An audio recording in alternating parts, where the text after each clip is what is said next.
خدا کی قسم اس وقت تک عرب مطیع نہیں ہو سکتے جب تک اہل مکہ مطیع نہ ہو جائیں۔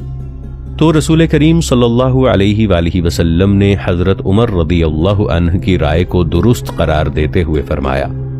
ابو بکر رضی اللہ عنہ تو حضرت ابراہیم علیہ السلام کی طرح ہے، وہ خدا تعالیٰ کی راہ میں نہایت نرم تھے، اور عمر رضی اللہ عنہ حضرت نوح علیہ السلام کی طرح ہے، وہ خدا تعالیٰ کی راہ میں پتھر سے بھی زیادہ سخت تھے، اور جس رائے پر عمل ہونا چاہیے وہ رائے عمر رضی اللہ عنہ ہی کی ہے، اور وہ یہ ہے کہ مکہ میں بتوں کا وجود نیست و نابود کر دینا چاہیے۔ بالآخر یہ فیصلہ ہو گیا کہ رسول کریم صلی اللہ علیہ وآلہ وسلم قریش کی تادیب کے لیے ان سے جنگ کریں، کیونکہ انہوں نے صلح کی موجودگی میں خزاعہ کے ساتھ نہایت گھناؤنی خیانت کر کے عہد شکنی کی ہے، اور ان کے 23 بے گناہ آدمیوں کو قریش اور ان کے بکری حلیفوں نے مکہ کے اندر کعبے کے قریب قتل کیا ہے۔ منصوبے کو پوشیدہ رکھنے کا شدید التزام،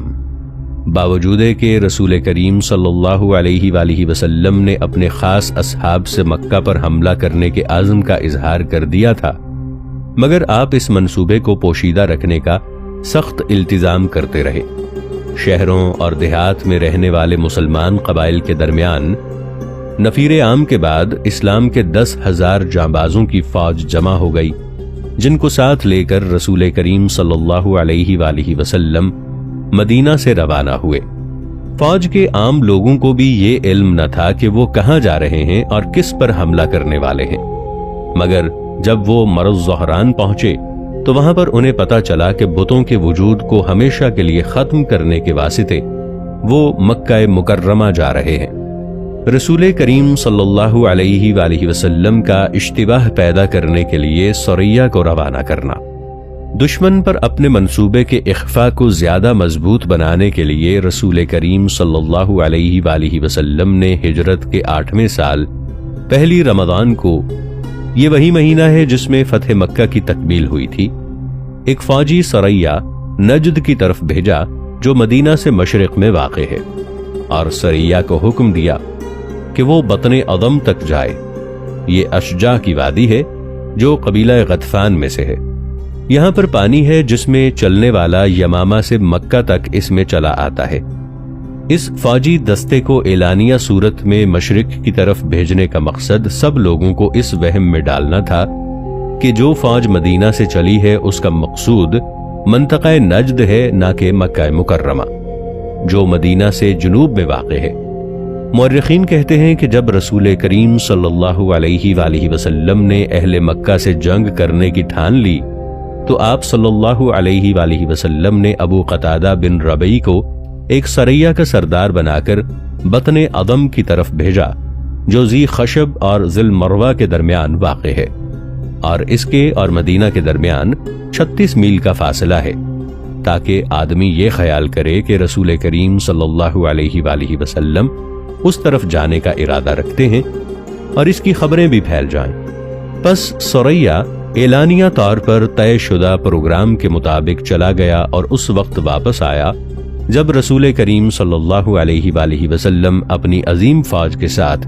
مدینہ سے مکہ کی طرف روانہ ہو چکے تھے۔ یہ سریہ آپ کو راستے میں اس جگہ پر ملا جسے السقیہ کہا جاتا ہے۔ مشتبہ افراد اور راستوں کی نگرانی اور مکہ کی طرف سفر کی رکاوٹ۔ جس طرح رسول کریم صلی اللہ علیہ وآلہ وسلم نے مشرکین مکہ سے اپنی فوج کی روانگی کی خبروں کو پوشیدہ رکھا، ایسے ہی آپ صلی اللہ علیہ وآلہ وسلم نے ان راستوں کی نگرانی کرنے کا حکم دیا جو مکہ کی طرف آتے ہیں، اور ہر اس آدمی کو روکنے کا آرڈر جاری کر دیا جو مشکوک نظر آئے۔ راستوں کی نگرانی کا کام حضرت عمر رضی اللہ عنہ بن الخطاب کے سپرد کیا گیا۔ مورخین بیان کرتے ہیں کہ حضرت عمر رضی اللہ عنہ رسول کریم صلی اللہ علیہ وآلہ وسلم کے حکم کے مطابق بطور نگران راستوں پر گھومتے پھرتے تھے اور محافظوں سے کہتے تھے کہ جو مشتبہ آدمی تمہارے پاس سے گزرے اسے میرے پاس لانا۔ باقی تمام راستے پرامن تھے سوائے اس راستے کے جو مکہ کو جاتا تھا۔ اس کی حفاظت ہو رہی تھی اور اس پر چلنے والے سے باز پرس کی جاتی تھی۔